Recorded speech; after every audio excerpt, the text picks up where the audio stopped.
चलिए, नमस्कार, जय हिंद साथियों। मैं हूं सुनील राठौर।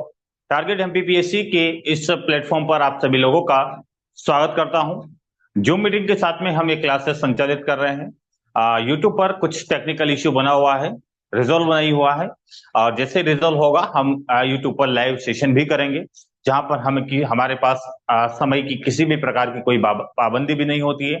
लेकिन जब तक जूम मीटिंग पर आपकी क्लासेस होगी, 40 मिनट का हमें समय मिलता है, जिसमें हम 2-3 मिनट हमारा ऐसे ही हो जाता है क्लास सेशन को स्टार्ट करने के लिए। आज की क्लास के अंतर्गत हम इकोनॉमी के उस खंड की बात करेंगे जो हमारा मॉनेटरी पॉलिसी के अंतर्गत बचा हुआ पार्ट था। आज की क्लास में हमें मौद्रिक नीति समिति के बारे में भी चर्चा करना है। तो सर्वप्रथम मुझे आप ये लोग बता दीजिए कि मेरी वॉइस आप तक प्रॉपर आ रही है, या फिर किसी भी प्रकार का कोई इश्यू है तो मुझे जल्दी से इन्फॉर्म कर दीजिए। क्या मेरी वॉइस आप तक प्रॉपर आ रही है?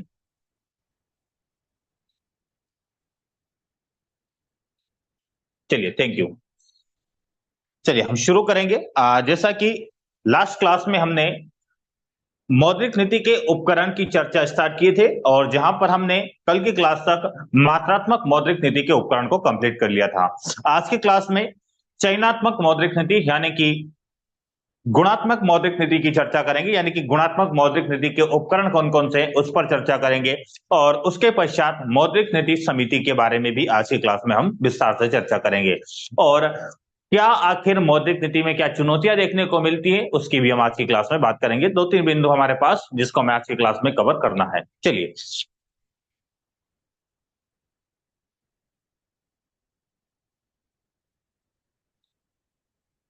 मौद्रिक नीति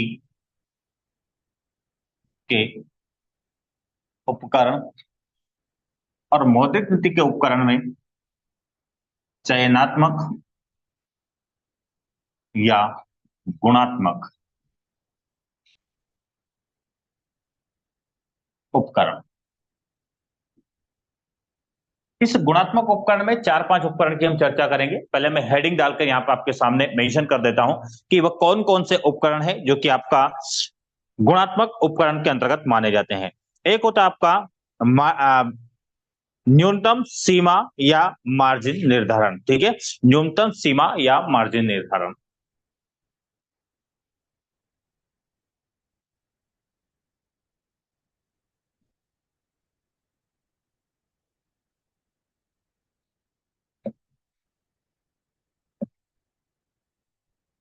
यानी कि मिनिमम आपका मिनिमम लिमिटेशन और मार्जिन फिक्सेशन। ठीक है, इसे क्या कहा जाता है? मिनिमम लिमिटेशन और मार्जिन मार्जिन फिक्सेशन। ठीक है, मिनिमम लिमिटेशन अभी नाम लिख लेते सारे। इसके बाद एक होता है आपका साख राशनिंग। क्या होता है? साख राशनिंग या क्रेडिट राशनिंग भी उसे कहा जाता है। साख या क्रेडिट राशनिंग। इसके बाद एक होता है नैतिक दबाव। ठीक है, साख राशनिंग या क्रेडिट राशनिंग, उसके बाद नैतिक दबाव, और फिर होगा इसमें आपका उपभोक्ता ऋण विनियमन। उपभोक्ता ऋण विनियमन।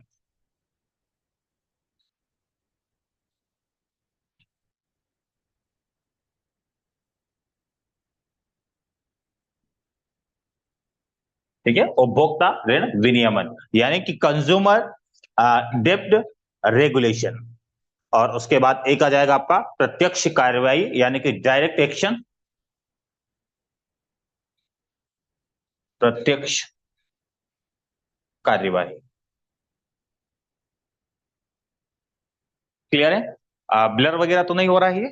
जैसा कि मैं देख पा रहा हूं ऐसा कोई इश्यू नहीं है। ठीक है, मैंने थोड़ा बैक कैमरा ऑन किया है आज, ताकि आपको बार बार ये ब्लर वाला जो इश्यू रहे वो शायद इसमें नहीं नजर आएगा ऐसा। ठीक है, लाइटनिंग का इश्यू रहेगा तो लाइटनिंग का भी हम करेंगे कुछ।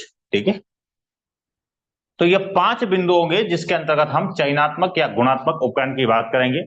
अब सबसे पहले समझ लेते हैं कि चयनात्मक या गुणात्मक उपकरण में आखिर किसकी चर्चा की जाती है।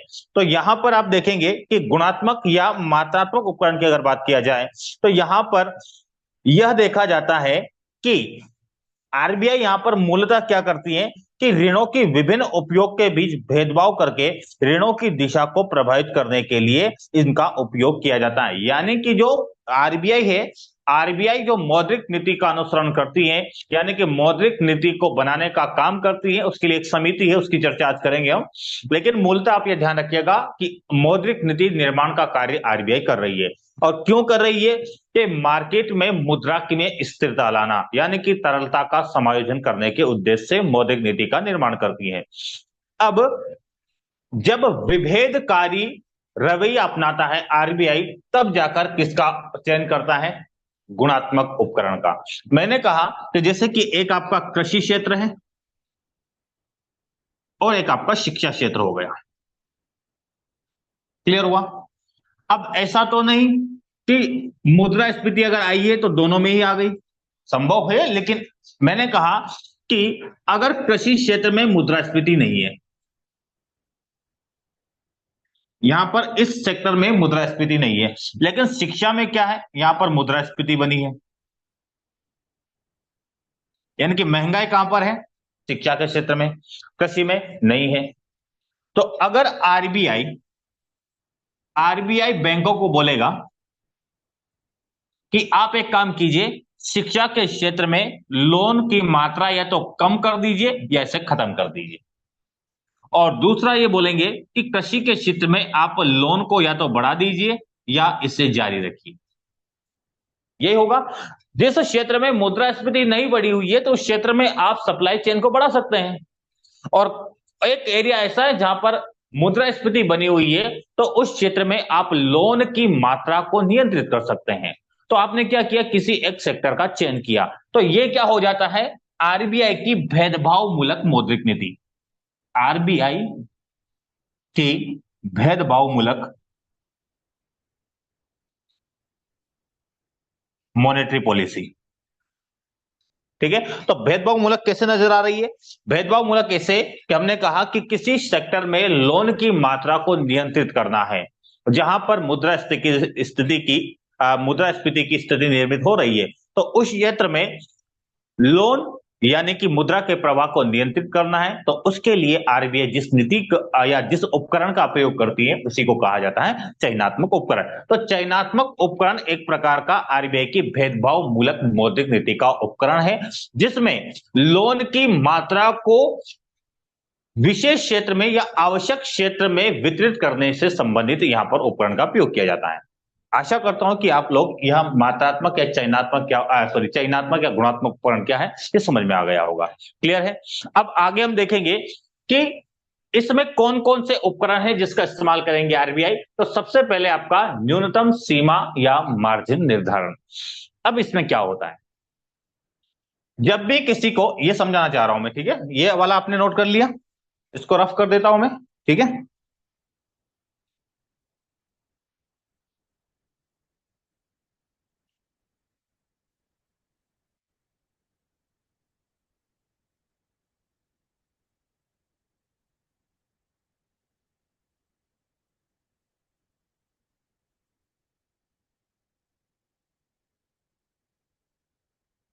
देखिएगा आप,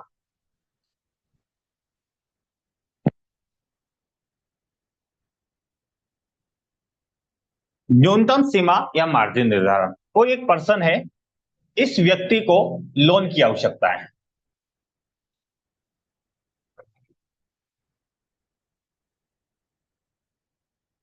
बताइए, ये लोन की आवश्यकता तो किसके पास जाएगा? आरबीआई के पास जाएगा या फिर वाणिज्यिक बैंक के पास जाएगा? स्वाभाविक है कि यह वाणिज्यिक बैंक के पास जाएगा। और वाणिज्यिक बैंक के पास जाने की कंडीशन में ये गया कहां पर? बैंक के पास। ये बैंक का मतलब वाणिज्यिक बैंक। तो बैंक ने क्या कहा कि ठीक है, हम आपको लोन दे देंगे, कोई दिक्कत नहीं है। लोन कितने का चाहिए आपको? तो बैंक ने कहा, इस व्यक्ति ने कहा कि मुझे 100 रुपए का लोन चाहिए। ठीक है, तो बैंक ने इसको कहा ठीक है हम 100 रुपए का आपको लोन दे देंगे, लेकिन इस व्यक्ति को यहां पर कुछ गिरवी रखना पड़ेगा। क्या रखना पड़ेगा? गिरवी रखना पड़ेगा। इस गिरवी वस्तु की कीमत, ये जो गिरवी वस्तु होगी इसकी कीमत कितनी होगी?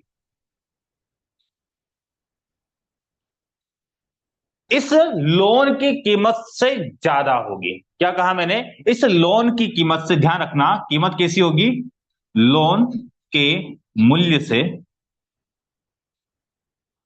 अधिक। क्लियर हुआ? लोन के मूल्य से अधिक कर दिया कीमत किसकी? गिरवी रखी हुई वस्तु की कीमत। यानी कि 100 रुपए का लोन चाहिए तो वह 100 रुपए से अधिक की ही होगी, 100 रुपए के बराबर भी नहीं, 100 रुपए से अधिक की कीमत होगी, तब जाकर इसको लोन मिलेगा। अब इस वस्तु की कीमत और लोन की मात्रा, इन दोनों के बीच का जो अंतर होता है उसी अंतर को बोला जाता है मार्जिन। क्या बोला जाता है उसे? मार्जिन। क्लियर है? अब आरबीआई ने क्या कहा कि इस मार्जिन को फिक्स किया जाए, या फिर जिस क्षेत्र में लोन ज्यादा वितरित हो रहा है उस क्षेत्र में लोन को नियंत्रित करना है तो वहां पर क्या करेंगे? अब आप लोग बताएंगे मुझे, मैंने बता दिया आपको दोनों का अंतर कितना। कभी भी लोन की कीमत से वस्तु की कीमत कभी कम नहीं होगी। पहले तो एक चीज ध्यान रखिएगा कि 100 रुपए का लोन चाहिए तो आप ये नहीं कि 99 रुपए की वस्तु रख देंगे, कम में तो बिल्कुल नहीं है। अब या तो ये रख सकता है 101 रुपए की वस्तु यहां पर, या फिर 200 रुपए की वस्तु यहां पर, यही होगा ना। या तो बैंक को क्या कहेंगे, या तो उसने 100 रुपए की कीमत की अगर वस्तु रखी तो लोन कम देना पड़ेगा थोड़ा। अगर इसने इसकी कीमत ही अगर 100 रुपए रख दिया, 100 रुपए की कीमत की गिरवी वस्तु रखी, तो यहां पर इसको 90 रुपए मिलेंगे, या तो लोन कम जाएगा। अगर इस मार्जिन दोनों का अंतर क्या होगा, दोनों यहां तक चीजें समझ में आ रही है आपको? मार्जिन क्या होता है? लोन की कीमत और गिरवी रखी हुई वस्तु की कीमत के अंतर को ही मार्जिन कहा जाता है। ये इतना क्लियर है? अब आगे देखेंगे, इतना नोट कीजिए, फिर मैं आपको आगे बताऊंगा कि इस मार्जिन को कम ज्यादा कब किया जाता है और कम ज्यादा करने का प्रभाव क्या पड़ता है। ठीक है, जल्दी से बताइए, यहां तक क्लियर है आप लोगों को?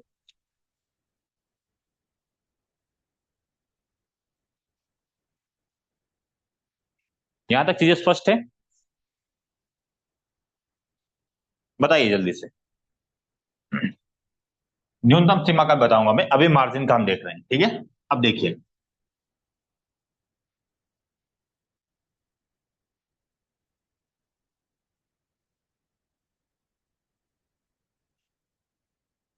दो चीज मैंने कहा अभी कि मार्जिन या तो कम या ज्यादा, तो उस ऐसी स्थिति में क्या होगा?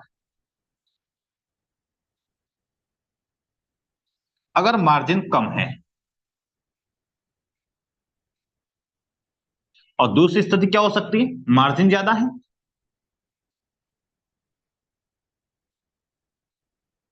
मार्जिन ज्यादा है का मतलब अधिक कीमती वस्तु आप रख रहे हैं, लोन कम वितरित कर रहे हैं, यही हो रहा होगा ना। यानी कि ज्यादा है मार्जिन का अंतर, यानी कि लोन का क्या हो रहा है, लोन की मात्रा कम है गिरवी वस्तु की तुलना में। और अगर मार्जिन कम है तो लोन की मात्रा क्या है, ज्यादा है। और जब लोन की मात्रा ज्यादा होती है तो तरलता क्या होगी, ज्यादा होगी मार्केट में। और अगर लोन की मात्रा कम है तो तरलता क्या होगी, तरलता कम होगी। तो कब मार्जिन को कम रखा जाता है, तो बताइए, तरलता को बढ़ाने के लिए। यानी कि कम तब किया जाता है मार्जिन को जब मार्केट में कैसी स्थिति निर्मित हो, मंदी की स्थिति। जब बाजार में मंदी होती है तब मार्जिन को कम रखा जाता है, और जब मार्केट में मुद्रास्फीति होती है तब मार्जिन को ज्यादा रखा जाता है, और ज्यादा रखकर लोन की मात्रा को कम कर दिया जाता है, जिससे तरलता नियंत्रित हो जाती है। अब इसके बाद आगे तो इसको कनेक्ट कर सकते हैं, तरलता ज्यादा होगी तो यहां पर निवेश बढ़ेगा, रोजगार बढ़ेंगे, नेशनल इनकम बढ़ेगी, पर कैपिटा इनकम बढ़ेगी। जबकि यहां पर निवेश कम होगा, रोजगार कम होंगे, नेशनल इनकम कम होगी, पर कैपिटा इनकम भी कम हो जाएगी। यानी कि यहाँ पर बेहतर जीवन स्तर होगा, यहाँ पर जीवन स्तर प्रभावित हो जाएगा। इतना क्लियर है सभी को? यहां तक सभी को स्पष्ट है? फिर मेरा एक क्वेश्चन होगा, उसका आंसर कीजिएगा। इसको नोट कीजिए जल्दी से।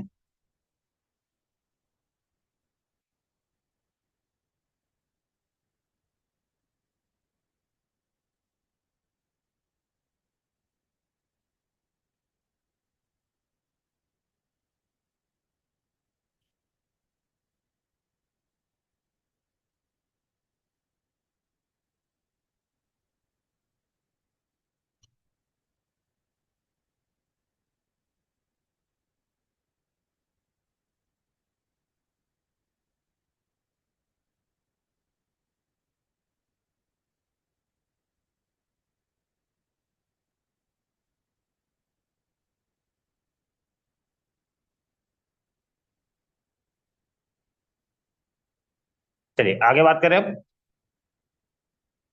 उम्मीद करता हूं कि ये चीज आपको क्लियर हो गई होगी कि मार्जिन निर्धारण में क्या किया जाता है, कम कब किया जाता है, ज्यादा कब किया जाता है, और मार्जिन क्या होता है। अब एक बात आती है न्यूनतम सीमा। अब क्या होता है, जैसे कि बैंक है, बैंक के पास दो टाइप के व्यक्ति आते हैं, एक तो उद्योगपति और एक सामान्य किसान मान लीजिए। ठीक है? और बैंक इन दोनों पर क्या लगाती है? दोनों पर इंटरेस्ट लगाती है। लोन लेते हैं तो ब्याज देती है ना दोनों से। अब मन मर्जी का ब्याज ले सकती है बैंक। पता चला कि उद्योगपति को ज्यादा आवश्यकता है, उससे ज्यादा ब्याज ले लिया, या फिर अच्छा ग्राहक है, कम ब्याज दर पर उसको लोन उपलब्ध करवा दिया, और किसान की मजबूरी का फायदा उठाकर उसको अधिक ब्याज दर पर लोन दे दिया। यानी कि ग्राहकों को एक ही बैंक लोन वितरित कर रही है, तो इंटरेस्ट में अंतर है, दोनों में ब्याज दर अलग अलग है। तो इसके लिए आरबीआई ने कहा कि आप जो ये इंटरेस्ट है, इस इंटरेस्ट को न्यूनतम रख दीजिए। ठीक है? इंटरेस्ट को न्यूनतम सीमा फिक्स कीजिए इसकी, चाहे उद्योगपति हो चाहे वो किसान हो। तो बस यही है कि वाणिज्यिक बैंकों को आरबीआई के द्वारा यह दिशा निर्देश दिया गया है कि आप लोन वितरण के लिए जो ब्याज दर लगाते हैं, उस ब्याज दर की एक न्यूनतम सीमा निर्धारित कीजिए। उस न्यूनतम सीमा से ऊपर आप ब्याज दर नहीं रख सकते हैं, चाहे लोन लेने वाला कोई भी कस्टमर हो। तो उस सीमा का आप निर्धारण कर देंगे, तो उसी को कहा जाता है न्यूनतम सीमा निर्धारण, मिनिमम लिमिटेशन फिक्सेशन। ठीक है? वो भी निर्धारित हो जाता है। तो यही होता है आपका कि न्यूनतम सीमा को फिक्स करना है, चाहे आपके लोन लेने वाला व्यक्ति कोई भी हो। ठीक है? यहां तक क्लियर है सभी को? तो हमारा ये न्यूनतम सीमा या मार्जिन निर्धारण क्या होता है, ये क्लियर हो गया। अब बात आती है साख या क्रेडिट राशनिंग। अब ये क्या होता है साख राशनिंग, यानी कि क्रेडिट राशनिंग, इससे इस रूप में भी आप बोल सकते हैं। तो यहां पर क्रेडिट राशनिंग का मतलब यह है कि प्रत्येक वाणिज्यिक बैंक की उपलब्ध ऋण राशि की ऊपरी सीमा को तय किया जाता है, जिसके माध्यम से क्या होता है कि अवांछित क्षेत्र में ऋण उपलब्धता को नियंत्रित किया जा सके। यानी कि साख राशनिंग या क्रेडिट राशनिंग का उपयोग कब किया जाता है कि अनावश्यक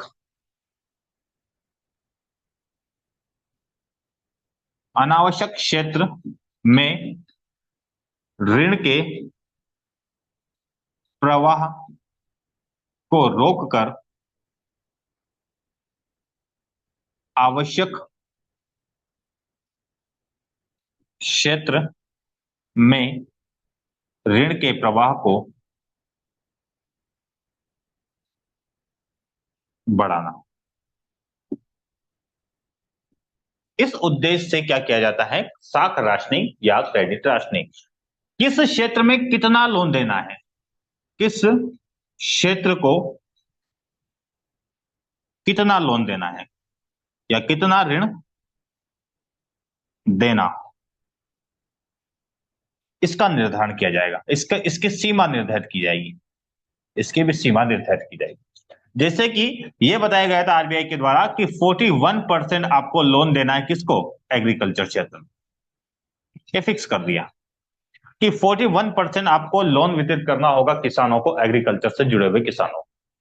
तो ऐसा अनावश्यक क्षेत्र में लोन को नियंत्रित करना और आवश्यक क्षेत्र में लोन के वितरण को प्रभावी बनाने के उद्देश्य से क्रेडिट राशनिंग या साख राशनिंग किया जाता है। उम्मीद है कि ये चीज भी आपको क्लियर हो गई होगी। क्लियर हुआ? अब बात आती है आपका नैतिक दबाव। नैतिक दबाव होता क्या है? अब नैतिक दबाव आपको तब समझ में आएगा अगर आपको repo rate, reverse repo rate समझ में आ गया होगा तो। ठीक है, समझ जाए कैसे।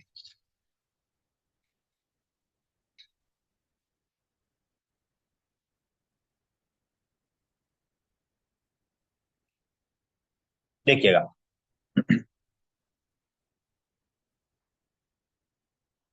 ये आपका आरबीआई, ठीक है, थोड़ा इंक डाल देता हूं इसमें। इंक कहाँ रखी है मेरे पास, एक सेकंड रुकिएगा।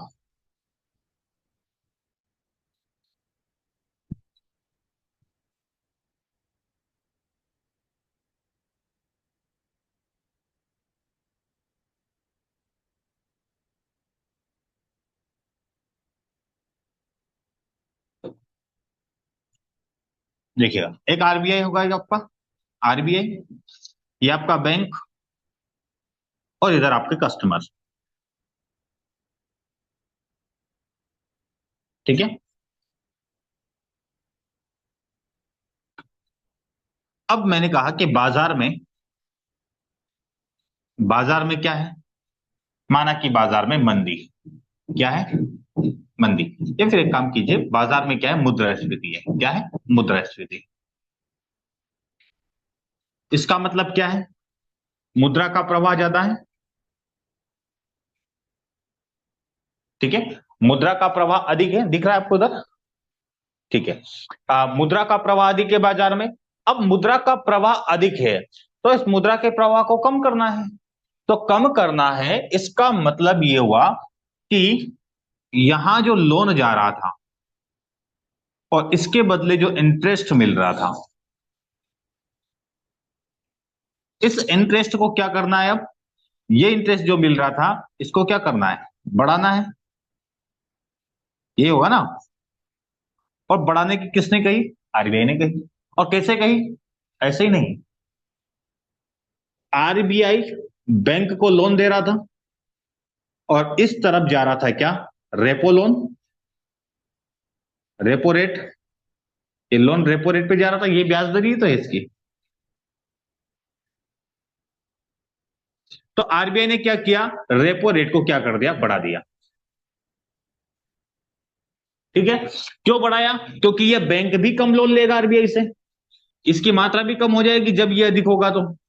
वैसे ही इसकी मात्रा भी कम हो गई, क्यों? क्योंकि इसको बढ़ा दिया गया है। तो अब कंज्यूमर, जो कस्टमर है, इसके पास में जो मुद्रा का प्रवाह है, यहां पर क्या हो जाएगा? प्रवाह कम हो जाएगा। तो ये तो समझ में आ गया कि मुद्रास्फीति की स्थिति से निपटने के लिए आरबीआई ने रेपो रेट को बढ़ाकर बाजार में तरलता के प्रवाह को नियंत्रित कर लिया। क्लियर हुआ? अब नैतिक दबाव कैसे बनाएंगे? अब क्या हुआ कि अब मार्केट में मुद्रा का प्रवाह नियंत्रित हो गया, लेकिन स्थिति इससे पलट गई। मुद्रास्फीति को कंट्रोल करने के चक्कर में मार्केट में क्या आ गई? मंदी आ गई। क्या हुआ? मंदी आ गई। बात समझ में आ रही? यानी कि महंगाई थी और महंगाई के चक्कर में लोगों से पैसा खींच लिया, यानी कि लोगों के पास पैसा ही नहीं गया, प्रवाह को कम कर दिया। और प्रवाह को कम कर दिया तो लोगों के पास पैसा ही नहीं बचा। और पैसा ही नहीं बचा, इसी स्थिति को तो कहा जाता है कि मंदी की स्थिति आ गई है। और मंदी की स्थिति आ जाती है तो आरबीआई फिर क्या करेगी? आरबीआई मंदी की स्थिति में इस रेपो रेट को पुनः क्या करेगी? पुनः कम करेगी। क्या कम? तो बैंक को ज्यादा से ज्यादा लोन मिलेगा, मतलब रेपो रेट को कम करने पर लोन बढ़ जाएगा, बैंक को लोन ज्यादा मिलेगा, या बैंक लोन ज्यादा लेंगे क्योंकि ब्याज दर कम है। अब आरबीआई को कम ब्याज दर देना पड़ेगा, उससे ज्यादा पैसा ले लेंगे हम। और ये ज्यादा पैसा लेकर अब किया क्या बैंक ने? बैंक ने तो लोन तो कुछ बढ़ाया भी नहीं और इस इंटरेस्ट को कम नहीं किया, कम नहीं किया। यानी कि रेपो रेट कम होने के बावजूद, होने के बावजूद इन्होंने अपने इंटरेस्ट को कम नहीं किया। क्यों? क्योंकि बैंक को अधिक लाभ मिल रहा होगा। तो बेचारा आरबीआई ने तो सोचा था कि मार्केट में मंदी आ गई थी, अब इस मंदी से निपटना था, तो मंदी से निपटने के लिए हमने तो रेपो रेट तो कम कर दिया, लेकिन बैंक ने क्या किया, अपने इंटरेस्ट को कम नहीं किया। तो क्या यह आरबीआई अपने उद्देश्य को प्राप्त कर पाएगी? बिल्कुल नहीं। क्योंकि बैंक जब तक कस्टमर को कम इंटरेस्ट पर लोन उपलब्ध नहीं करवाएगी, मंदी से कैसे काबू पाया जाएगा? तो बस इसी स्थिति के लिए आरबीआई वाणिज्यिक बैंकों को दिशा निर्देश देती है या उस पर नैतिक दबाव बनाती है कि आप रेपो रेट के अनुसार काम कीजिए। दिशा निर्देश भी देती है कि आपको रेपो रेट के अनुसार अपनी इंटरेस्ट को कम ज्यादा करना होगा, तभी हमारे मौद्रिक नीति के उद्देश्य को प्राप्त किया जा सकता है। इसलिए इस पर नैतिक दबाव कैसे बनाया जाएगा? आपके लाइसेंस को रद्द किया जाएगा, या फिर आपको आरबीआई के द्वारा दी जाने वाली विभिन्न सुविधाएं बंद कर दी जाएगी। ऐसे नैतिक दबाव इसके ऊपर बनाए जाते हैं। तो नैतिक दबाव का डर दिखाकर इनको कहा जाता है कि आप रेपो रेट के अनुसार अपनी ब्याज दर को ऊपर नीचे करना होगा। ऐसा नहीं कि मुद्रास्फीति को कंट्रोल करने के लिए ब्याज दर बढ़ाते समय ने तो आपने बढ़ा दिया क्योंकि आपको फायदा मिलेगा। ब्याज दर बढ़ाते समय तो आप बिल्कुल भी नहीं सोचा, आपने तुरंत बढ़ा दिया, और जैसे कम करने की बारी आई तो आप तो वहीं पे स्टेबल हो गए, नीचे आए नहीं। ठीक है। तो इसी को कहा जाता है कि नैतिक दबाव ऐसी कंडीशन पर बनाया जाता है। अब आप ये तो नहीं सोचते सर लिखेंगे कैसे इसे? कितने लोगों को समझ में आ गया और कितने से स्टूडेंट है जिनको ये भी पता चल गया कि हाँ सर समझ में आ गया कि हमें नैतिक दबाव में आखिर लिखना क्या है? जल्दी से कमेंट करके बताइए, क्या आप इसे थ्योरी में कन्वर्ट कर सकते हैं? कमेंट कीजिए जल्दी से। Very good. और बताइए।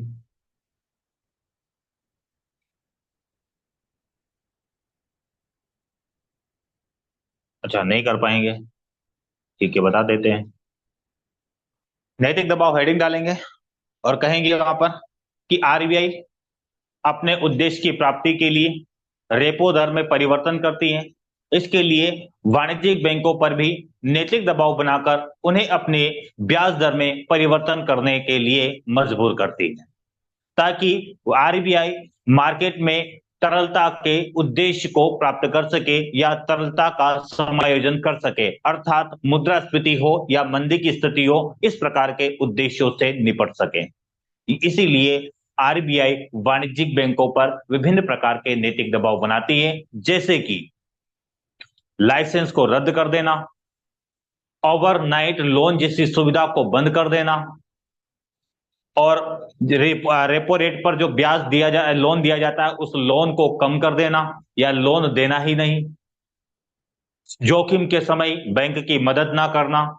इस प्रकार के कई सारे नैतिक दबाव आरबीआई के द्वारा वाणिज्यिक बैंकों पर बनाए जा सकते हैं, यदि वह वाणिज्यिक बैंकों की मौद्रिक नीति में परिवर्तन के अनुसार अपनी नीति में परिवर्तन नहीं करती है तो। क्लियर हुआ? यही बात इसमें बस। क्लियर हो गया यहां तक? 10 मिनट के बाद आपकी क्लास ये ऑफ हो जाएगी। ठीक है, चलिए अब आगे देखते हैं।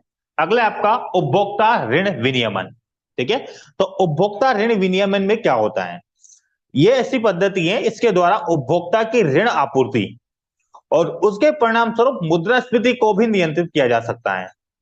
यानी कि इस पद्धति के तहत किस्त राशि, ऋण की अवधि, डाउन पेमेंट आदि की राशि को तय किया जाता है। आप इसमें नोट कर लीजिए, मैं लिखवा देता हूं, आप लोग लिखते जाइएगा। इसमें लिखवा रहा हूं मैं। उपभोक्ता ऋण विनियमन में क्या होगा इसमें लिखिएगा कि इस पद्धति के द्वारा उपभोक्ता को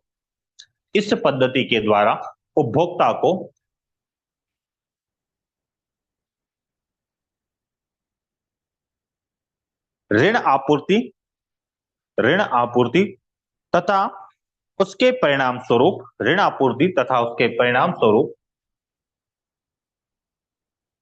मुद्रास्फीति को नियंत्रित किया जा सकता है। मुद्रास्फीति को नियंत्रित किया जा सकता है। मुद्रास्फीति को नियंत्रित किया जा सकता है। इस पद्धति के तहत, आगे लिखिएगा, इस पद्धति के तहत ऋण की राशि ऋण की राशि, ऋण की अवधि, ऋण की राशि, ऋण की अवधि, डाउन पेमेंट। डाउन पेमेंट जब भी आप कोई किस्त बनवाते हैं तो कुछ पैसा पहले जमा करना होता है, उसको डाउन पेमेंट बोला जाता है।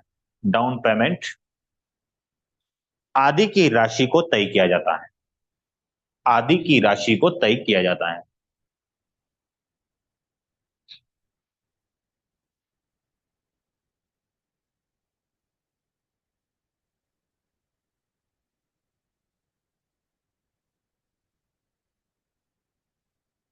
फिर प्रत्यक्ष कार्यवाही में लिखना, प्रत्यक्ष कार्यवाही हेडिंग डालिए,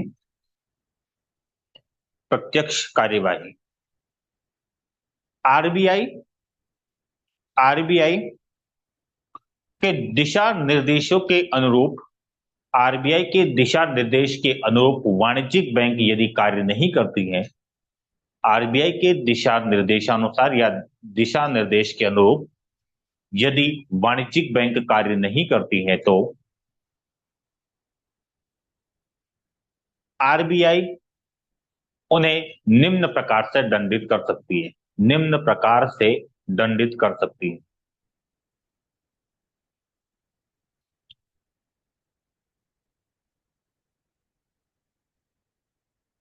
लिखिएगा,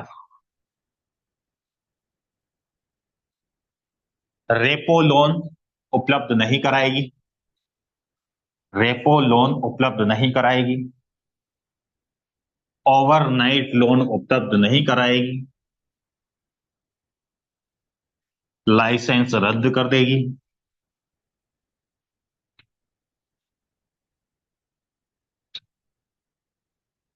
लाइसेंस रद्द कर देगी।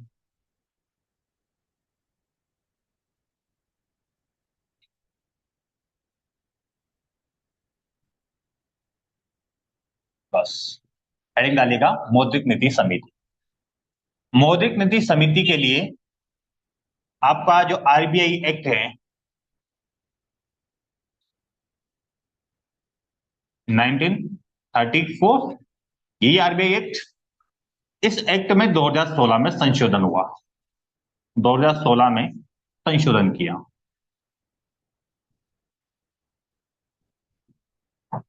और संशोधन करके इसमें एक धारा जोड़ी गई 45 ZA।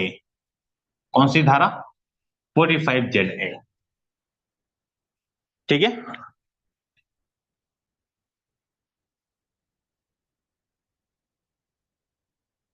तो इसमें एक धारा को ऐड किया गया, और धारा कौन सी हो जाएगी आपकी? ये 45। एक बार मैं क्रॉस चेक कर लेता हूं इसमें। यस, 45 ZB, सॉरी ZB है, ठीक है, 45 ZB ये धारा जोड़ी गई। और इस धारा में क्या कहा गया कि केंद्र सरकार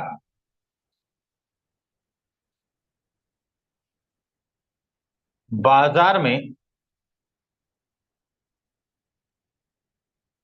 मुद्रा की स्थिरता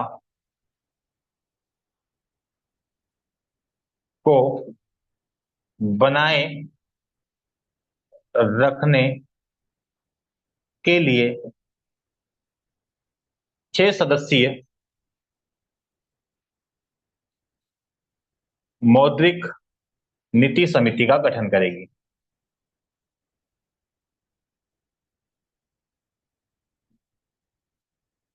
ठीक है, कि बाजार में मुद्रा की स्थिरता यानी कि तरलता के समायोजन के लिए एक समिति का गठन किया जाएगा। किस अनुच्छेद के तहत? वो मैंने आपको यहां पर मेंशन कर दिया है, अनुच्छेद ZB। ठीक है, 3 मिनट के बाद आपकी क्लास ऑफ भी हो जाएगी। ठीक है, जल्दी से करते हैं। तो 6 सदस्यीय मौद्रिक नीति समिति का गठन करने की बात कही। ठीक है, और इसका उद्देश्य क्या है? उद्देश्य मुद्रा की स्थिरता, तरलता का समायोजन।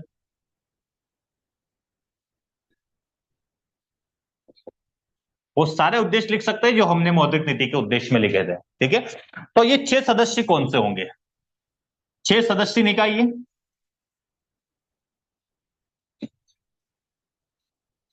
ठीक है, अध्यक्ष कौन होंगे? आरबीआई के गवर्नर। ठीक है, एक सदस्य या उपाध्यक्ष आरबीआई के डिप्टी गवर्नर,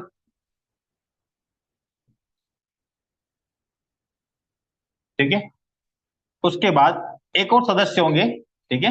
एक सदस्य, 3 सदस्य सरकार के द्वारा नॉमिनेट होंगे और एक सदस्य होगा केंद्रीय बोर्ड के द्वारा नामित एक बैंक का अधिकारी। केंद्रीय बोर्ड द्वारा नामित अधिकारी। और 3 सदस्य सरकार द्वारा